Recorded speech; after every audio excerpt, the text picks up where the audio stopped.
Hi to all, welcome to my channel study with Nancy. सभी को नमस्ते और सभी का स्वागत है हमारे चैनल के ऊपर। सो आज का जो सेशन है वो राजस्थान लोक साहित्य के ऊपर रहने वाला है, जो कि मेरे अकॉर्डिंग ये टॉपिक आपके लिए बहुत ज़्यादा सही है कि हम आपको जो है वो सिंपल से शॉर्ट से जो है वो नोट्स प्रोवाइड करवा दें।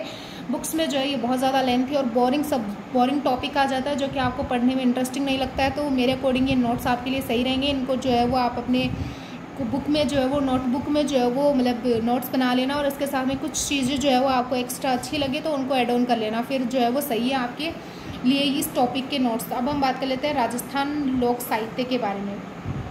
जो हमारा टॉपिक आ जाता है इसके ऊपर जो है वो हम डिस्कस कर लेते हैं राजस्थान लोक साहित्य।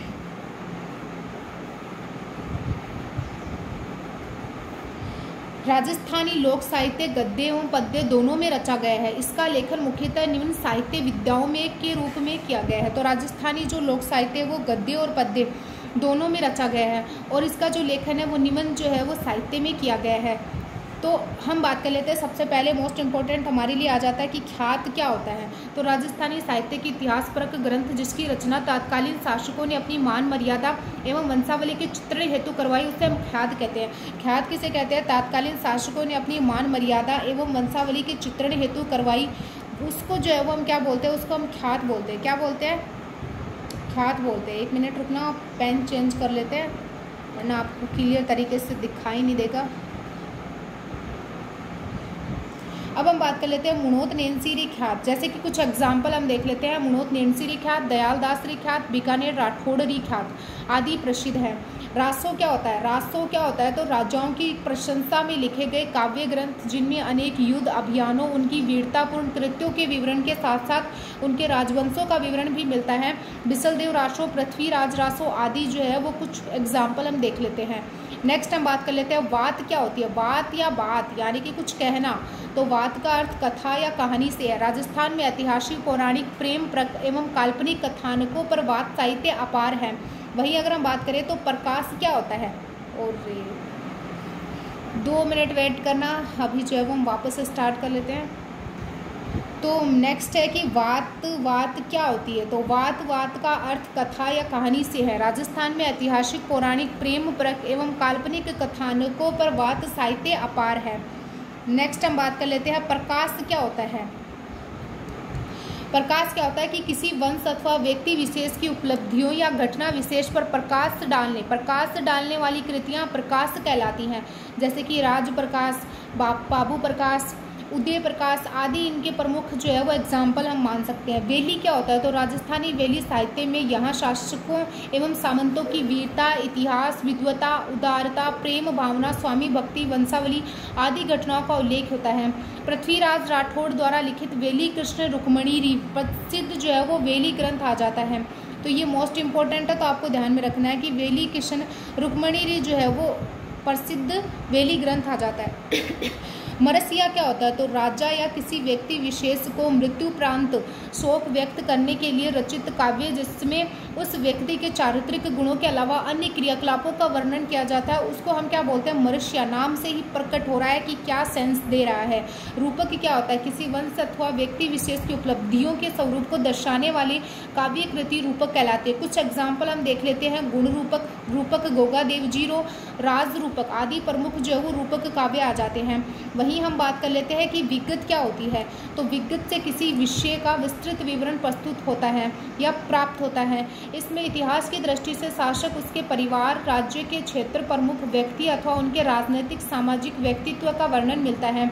सिलोका क्या होता है? सिलोका साधारण पढ़े लिखे लोगों के द्वारा लिखे गए हैं, इसीलिए ये जनसाधारण की भावनाओं को आमजन तक पहुंचाने में ज़्यादा सहायक होते हैं। सिलोका श्लोक बोल सकते हैं हम। साखी क्या होते हैं? साखी साक्षी शब्द से बना है। साखी प्रकरणों में संत कवियों ने अपने अनुभव द्वारा किए गए ज्ञान का जो वो वर्णन किया जाता है। जैसे कि कबीर जी के द्वारा जो साखी लिखी गई थी वो मोस्ट इम्पॉर्टेंट आ जाते हैं। पर्ची क्या होता है? तो संत महात्माओं का जीवन परिचय राजस्थानी भाषा में जिस पदबंध रचना में मिलता है उसे पर्ची कहते हैं। ठीक है, तो ये मोस्ट इम्पॉर्टेंट है, आपको सभी को जो है वो ये सारे फैक्ट ध्यान में रखने हैं। अब हम बात कर लेते हैं डिंगर और पिंगल शैली के बारे में।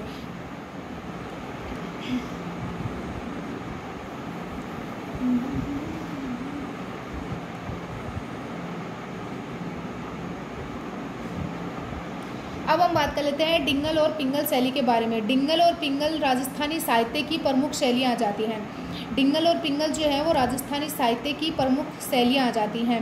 मोस्ट इम्पॉर्टेंट है, ध्यान में रख लेना कि राजस्थानी साहित्य की प्रमुख शैलियाँ कौन सी आ जाती हैं, तो वो डिंगल और पिंगल आ जाती हैं। ओके, डिंगल शब्द का सर्वप्रथम प्रयोग राजस्थान के प्रसिद्ध कवि आसिया बाकीदास ने अपनी रचना कुकवि बत्तीसी, मोस्ट इम्पोर्टेंट है, आसिया बाकीदास की रचना पूछी जाती है। इनके द्वारा जो है वो एक कोटेशन भी दी गई थी कि आयो अंग्रेज मुल्क रे ऊपर, तो वो भी ध्यान में रखना है। आसिया बाकीदास जो है वो मानसी है कि जो है वो दरबारी कवि आ जाते हैं। इनकी रचना कुकवि बत्तीसी जो है वो डिंगल साहित्य में लिखी गई है, या हम बात कर सकते हैं डिंगल शैली में लिखी गई है। डिंगल साहित्य प्रधानतः वीर रसात्मक आ जाता है, तो डिंगल जो है वो साहित्य प्रधानतः जो है वो कौन सा रसात्मक आ जाता है, तो वीर रसात्मक आ जाता है। अब हम कुछ जो है वो डिंगल साहित्य के बारे में बात कर लेते हैं। पश्चिमी राजस्थानी मारवाड़ी का साहित्य रूप जो वो डिंगल आ जाता है। डिंगल का अधिकांश साहित्य चारण कवियों द्वारा लिखित है। ग्रंथ राजरूपक, अचलदास, खिचीरी, वचनिका, राव जयसिरो छंद, रुक्मणी हरण, नाग दमन और इसके साथ में सगत रासो, ढोला मारूरा दूहा, राजियारा सोरठा जो कि कृपाराम के द्वारा लिखा गया था। राजियारा सोरठा कृपाराम के द्वारा लिखा गया था। ढोला मारूरा दूहा जो है वो पश्चिमी यानी कि जैसलमेर साइड का आ जाता है, तो वो डिंगल में ही तो आएगा ना। तो राव जयसिरो छंद, जयसी का संबंध बीकानेर से आ जाता है, तो ये डिंगल में ही तो आएगा। अचलदास, खिचीरी, वचनिका डिंगल, राजरूपक डिंगल, रुक्मणी हरण जो है वो डिंगल। तो ये कुछ इंपॉर्टेंट ग्रंथ आ जाते हैं जो कि किस शैली में आ जाते हैं, तो ये आपको ध्यान में रखना है। और डिंगल का जो अधिकांश साहित्य जो है वो कौन लिखते हैं, तो वो चारण कवि लिखते हैं। तो इधर की पश्चिमी की साइड कौन आ जाते हैं, तो चारण जो है वो ज़्यादा आ जाते हैं। तो पिंगल ब्रज भाषा एवं पूर्वी राजस्थानी का साहित्य रूप, अगर हम बात करें तो ये अपना राजस्थान का मैप आ जाता है, ठीक है।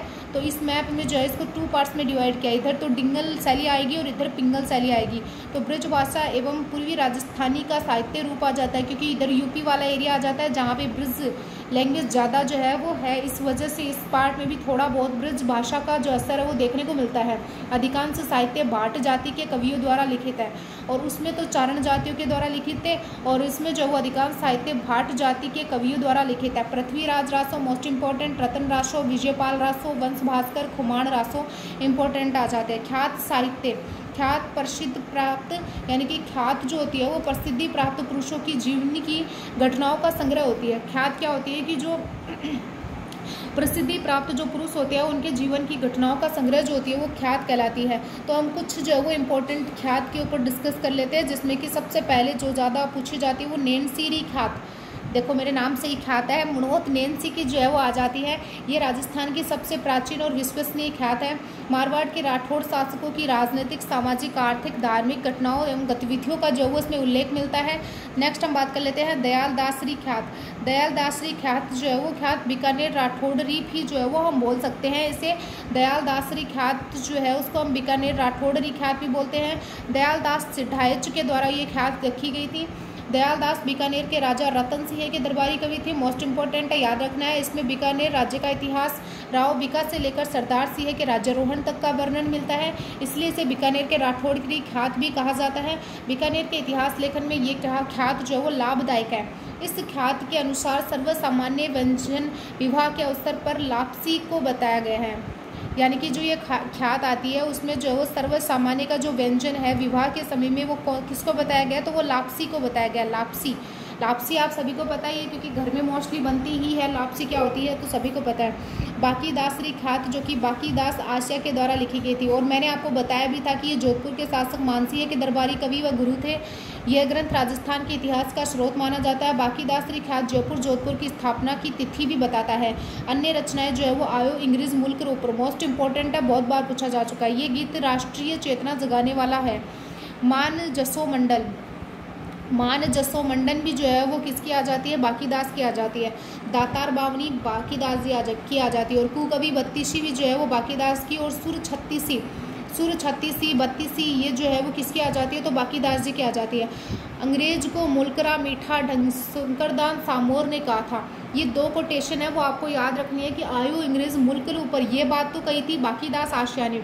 वही अगर हम बात करें अंग्रेजों को मुल्करा मीठा ढंग, तो ये शंकरदान सामोर के द्वारा कही गई थी। किसके द्वारा कहा गया था, तो शंकरदान सामोर के द्वारा।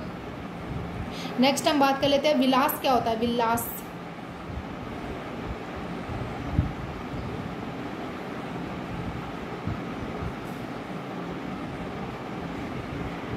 विलास, राजनीतिक घटनाओं के अतिरिक्त आमोद प्रमोद विषयक काव्य जो होता है उसको विलास बोलते हैं, जिसमें कि मोस्ट इम्पॉर्टेंट अगर हम देखें तो बुद्धि विलास जो कि बखतराम साहा के द्वारा जयपुर की स्थापना एवं शहर निर्माण योजना की जानकारी देता है। बलवद विलास सूर्यमल मिश्रण की रचना है। बलवद विलास किसकी रचना है? सूर्यमल मिश्रण की रचना है। राजविलास की रचना कवि मान मेवाड़ महाराणा राजसिंह के दरबारी द्वारा जो है वो की गई थी। आनंद विलास महाराजा जसवंत सिंह प्रथम। राय या राज विनोद सदाशिव भट्ट, मोस्ट इंपॉर्टेंट है, महाराजा कल्याणमल के आग्रह पर सदाशिव भट्ट ने इस ग्रंथ की रचना की थी और बीकानेर राज्य के रहन सहन रीति रिवाज खान पान की जानकारी इसमें मिलती है। वीर विनोद जो वो श्यामल दास की आ जाती है। इसमें राणा सांगा और मुगल बादशाह बाबर के मध्य हुई प्रसिद्ध खानवा युद्ध का जो वो विस्तार पूर्वक जो वो वर्णन किया गया है।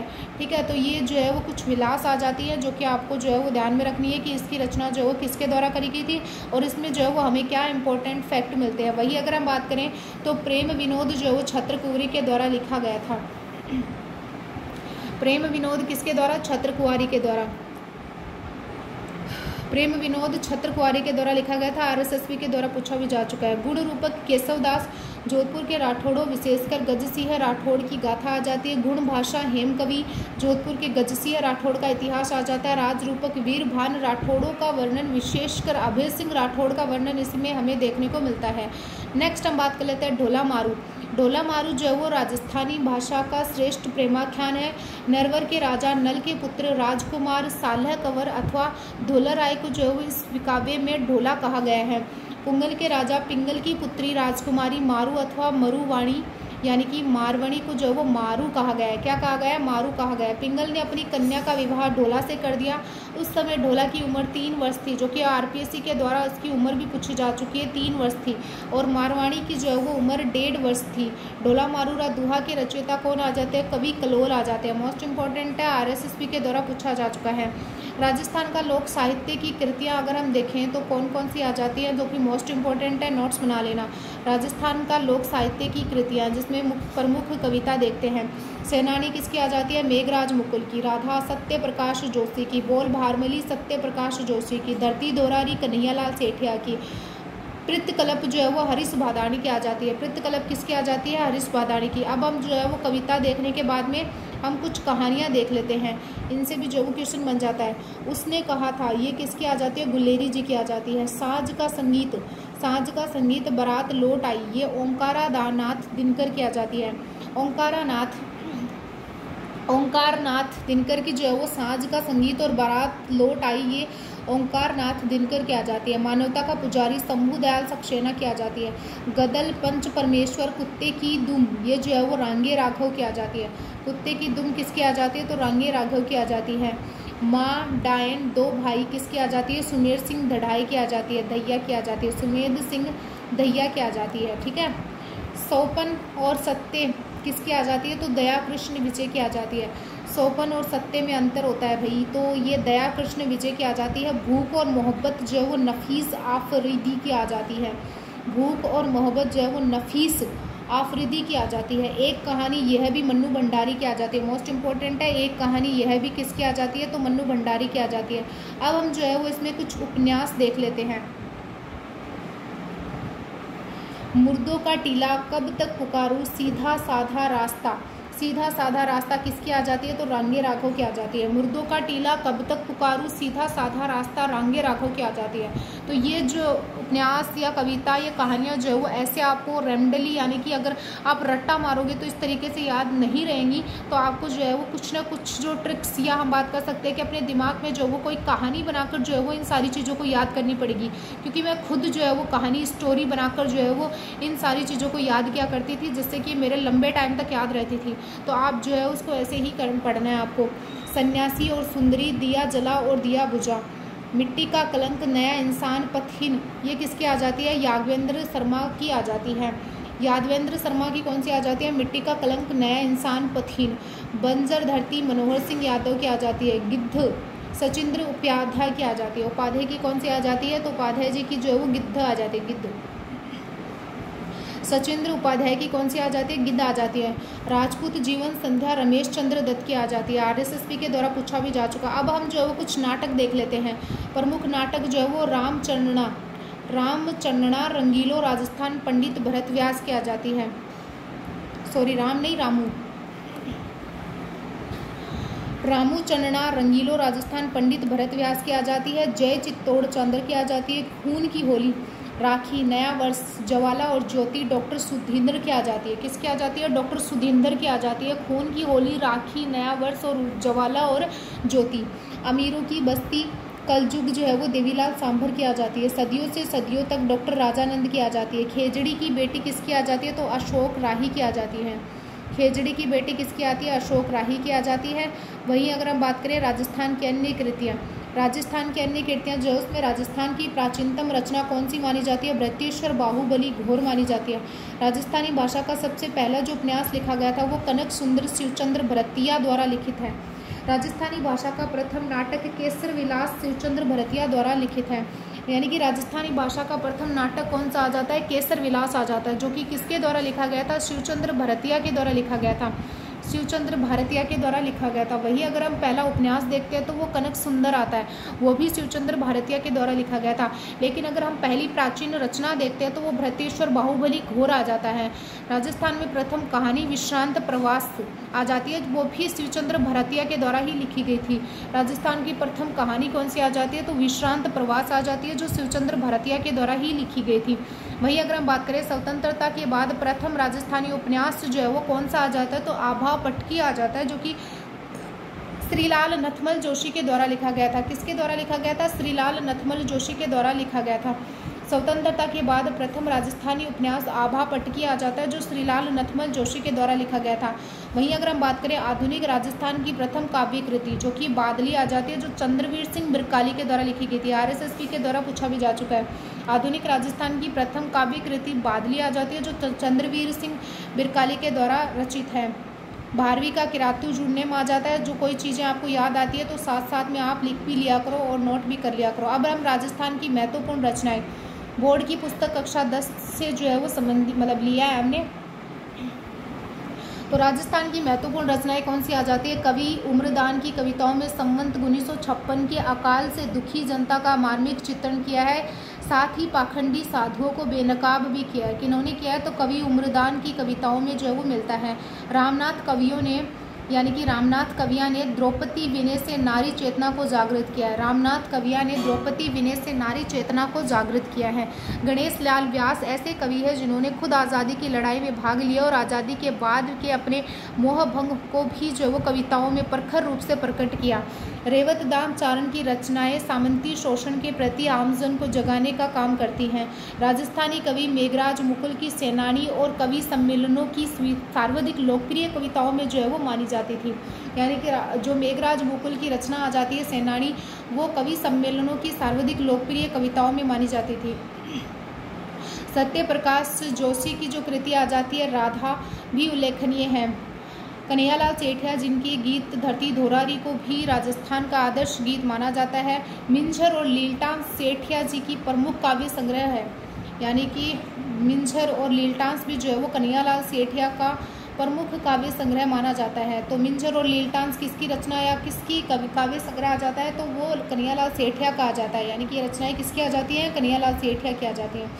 शिवचंद्र भरतिया को राजस्थानी का प्रथम आधुनिक गद्यकार कहा जाता है। किसको कहा जाता है? शिवचंद्र भरतिया को कहा जाता है। शिवचंद्र भरतिया को राजस्थानी का प्रथम आधुनिक गद्यकार कहा जाता है। रानी लक्ष्मी कुमारी चुड़ावत जो है उनकी कुछ रचनाएं हैं जो कि मोस्ट इम्पोर्टेंट है, वो आपको ध्यान में रखना है, जिसमें कि माझल रात, अमोल बात, उसके साथ में मुम्मल, गिर ऊंचा ऊंचा गढ़, कह रे चकवा बात, कह रे चकवा बात, गिर ऊंचा ऊंचा गढ़, मुम्मल और इसके साथ में अमोलक वात और माजल रात, ये जो वो रानी लक्ष्मी चुड़ावत की रचनाएं आ जाती हैं। वहीं अगर हम बात करें विजयदान देथा ने अपनी बातरी फुलवाड़ी, विजयदान देथा ने अपनी बातारी फुलवाड़ी या बातारी फुलवाड़ी मोस्ट इंपॉर्टेंट है, पूछा जा चुका है। इसमें कितने खंड आते हैं? 14 खंड आते हैं। श्रृंखला में राजस्थान की यत्र तत्र बिखरी लोक कथाओं का कुछ ऐसा अनूठा संकलन किया है कि उन्हें खूब प्रसिद्धि मिली है। विजयदान देथा की प्रमुख कहानी संग्रह और देख लेते हैं, जिसमें द्विविधा आ जाता है, दुविधा आ जाता है, उलझन आ जाता है, अलेखू हिटलर आ जाता है, सोपन प्रिया आ जाता है, सपन प्रिया आ जाता है, अंतराल आ जाता है। द्विविधा रचना विजयदान देथा की, उलझन जो है वो विजयदान देथा की, अलेखू हिटलर भी जो है वो विजयदान देथा की आ जाती है, सपन प्रिया जो है वो भी विजयदान देथा की, और अंतराल भी जो है वो विजयदान देथा की आ जाती है। द्विधा नामक विजयदान देथा की कृति पर तो पहेली नामक फिल्म भी बन चुकी है, फिल्म भी निर्माण हो चुका है। इनकी कृति चौधरायन की चतुराई को भी बेहद पसंद किया गया लोगों के द्वारा। यादवेंद्र शर्मा की कृतियाँ जमारो, हु गोरी किन पिवरी, जोग संजोग, चांदा सेठानी। मोस्ट इम्पोर्टेंट है यादवेंद्र शर्मा की कृतियाँ जमारो, हु गोरी किन पिवरी, जोग संजोग, चांद सेठानी आदि प्रमुख हैं। नथमल जोशी की प्रमुख रचनाएं आभा पटकी, धोरारो धोरी, ये जो है वो नथमल जोशी की आ जाती है। धरती धोरारो जो है वो कन्हैयालाल सेठिया की आ जाती है, लेकिन धोरारो धोरी जो है वो नथमल जोशी की आ जाती है। एक बीननी दो बीन भी नथमल जोशी की आ जाती है, बहुत प्रसिद्ध है। राजस्थानी कहावतें पुस्तक के लेखक जो है वो कौन आ जाते हैं, तो श्री कन्हैयालाल सहल आ जाते हैं। राजस्थानी कहावतें पुस्तक के लेखक कौन आ जाते हैं, राजस्थानी कहावतें पुस्तक के लेखक श्री कन्हैयालाल सहल आ जाते हैं। अन्य अगर हम कुछ फैक्ट देख लेते हैं कि राजस्थानी साहित्य अकादमी 1958 उदयपुर में स्थित है। मधुमती राजस्थान साहित्य अकादमी उदयपुर की मासिक पत्रिका है। राजस्थानी भाषा साहित्य एवं सांस्कृतिक अकादमी 1983 बीकानेर में। जोगती जोत राजस्थानी भाषा साहित्य संस्कृति अकादमी बीकानेर की मासिक पत्रिका आ जाती है। तो राजस्थानी साहित्य अकादमी जो आता है वो 1958 में उदयपुर में स्थित है, लेकिन राजस्थानी भाषा साहित्य संस्कृति अकादमी 1983 में बीकानेर में स्थित है। राजस्थान साहित्य अकादमी की जो मासिक पत्रिका आ जाती है उसका नाम मधुमती आ जाता है। वहीं राजस्थानी भाषा साहित्य सांस्कृतिक अकादमी की जो मासिक पत्रिका आती है उसका नाम जागती जोत आ जाता है। नेक्स्ट हम बात कर लेते हैं अगले फैक्ट के ऊपर। बाता में भूगोल जो है वो किसकी आ जाती है, हरीश बाधानी की रचना आ जाती है। मोस्ट इम्पोर्टेंट है परीक्षा की दृष्टि से। बातों में भूगोल हरीश बाधानी की आ जाती है। भय से याद रख लेना, बाधानी की भय से भूगोल।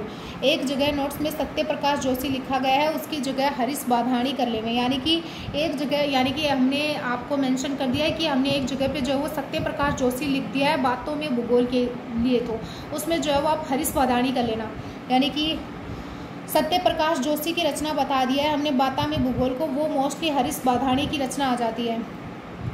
तो ये सारी चीज़ें आप नोट कर लेना, और ये मैंने जो है वो आपको कंप्लीट करवा दिया है। तो वीडियो अच्छा लगा हो तो लाइक शेयर और सब्सक्राइब ज़रूर करें, एंड टेलीग्राम चैनल ज़रूर ज्वाइन करें। Thank you and bye.